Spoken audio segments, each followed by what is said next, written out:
I don't try to convince people otherwise. I understand that why you're confused. I understand why you say things like that. I'm not saying anything bad about that. I understand it. But also, what you don't understand, what you fail to understand, is the other side, that you need people like that. You need the Elon Musks. You need the David Goggins. You need some of these Navy SEALs, some of these other people. You need those people. And they forget that. And it takes a very, very unique person and unique mind to do some of these jobs that are necessary in this world. Well, especially when we're thinking about someone going to war. Right. Like, do you want your armed forces to be underprepared for the battlefield because you didn't want to be too mean to them in advance? That's the problem. That's the problem. And that's a problem that I've always had. Is that right there. Is that even some of the most trained people in the world fall back on that. It's easy to talk about. Like I said, when you go through it once, it's a perishable skill. Hardness, mental hardening, mental toughness, it's a perishable skill. Just because you went through some training once and you got through it doesn't mean it lasts fucking forever. And that's where most people hated me in my life, because I realized that. You don't just say, oh, I got it, I'm checked off, I'm good for the rest of my life. That's why you have to recall. You recall on fucking everything. And you definitely must recall when it comes to the mind. That is one of the biggest requalifications you must have. And when you're at that level, you got to recall every fucking day, not once a year. One of the other things that you did to stop yourself from getting soft was running the Moab 240. Yep. Talk me through that experience. So, I hadn't run a 100-mile race, and I think it was about 6 years. I had, some heart surgeries. I had maybe some questioning in my mind about, I call it part-time savage. I started kind of going through this. I started getting, a little bit injuries, a little bit of this, a little bit, things that back in the day never slowed me down. So when I got my head out of my ass and realized that, hey, we have more left, we can still push harder, we're not there yet. I realized, talking to a guy named Cameron Haynes, who did this race, 240-mile race. And I go, is this the new level? Is this the new push? So when I decided to do that race, it was in the back of my mind like, man, I've really become an expert at running 100-mile races. So for me, this was the new level, the 200-plus mile race.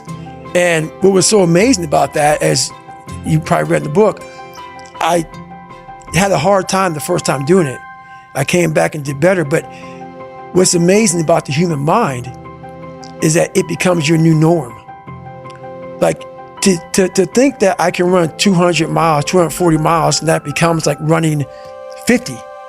I never thought that was possible. This is why I'm always pushing that limit, because I know that within pushing these limits, there's always more. So I end up doing almost like back-to-back 200-mile runs. When the 200-mile race, 240-mile race was hard at once, it became something that was very easy after I figured it out.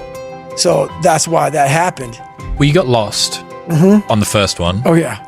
And then you went to bed and woke up halfway through the night and nudged Kish and said, how long have we got left until the end of the race? But because you hadn't completed the official route, you couldn't go across the official finish line.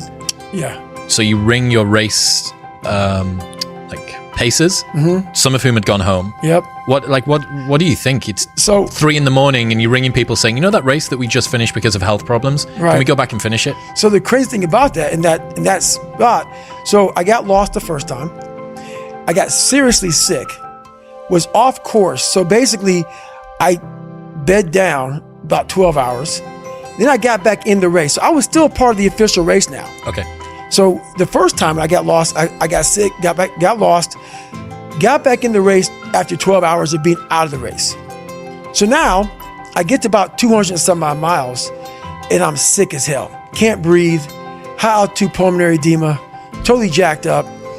And now the doctor tells me if you get off course now and you go to the doctor, you won't be able to come back and finish the race. So I had to make a call. Like, you know what, I'm pretty messed up, got off. So this is where you're talking about. I'm literally laying in bed and I'm feeling better.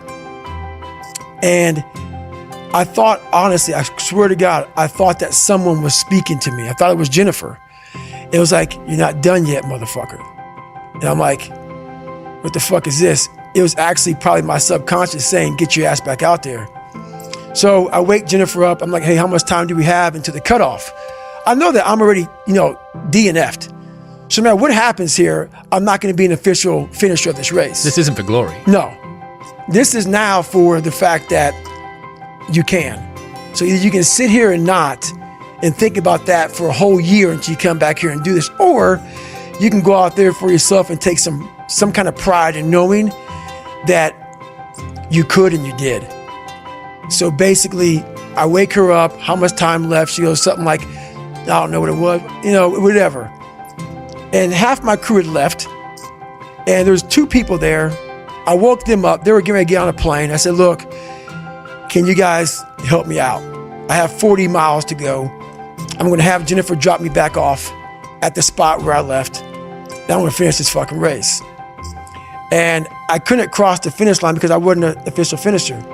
So I ended up finishing on a road by a telephone pole, and that was my official finish. It ended up being like 255 miles, but it's one of the best races of all time because we're going through it fast. But all the fucking times that I was like, I'm not going back. And I went back. I'm not going back. And I went back. I'm not going back. And I went back. It showed me even more of what we have as humans, if we're willing to go there and we're willing to push that extra step. And like I say, I always tell people, a lot of people, man, how do you do what you do? At the end of the day, I ask myself one question: can I take one more step? And usually the answer is yes. So if you can answer that question and not take another step, that is real failure. That is real quitting. So a lot of people can take one more step, but they choose not to. I don't know if you can take 2 steps. You got to answer that question after you take the first step. But I can always take one more step. So if I choose not to, that's on me. And I got to live with that.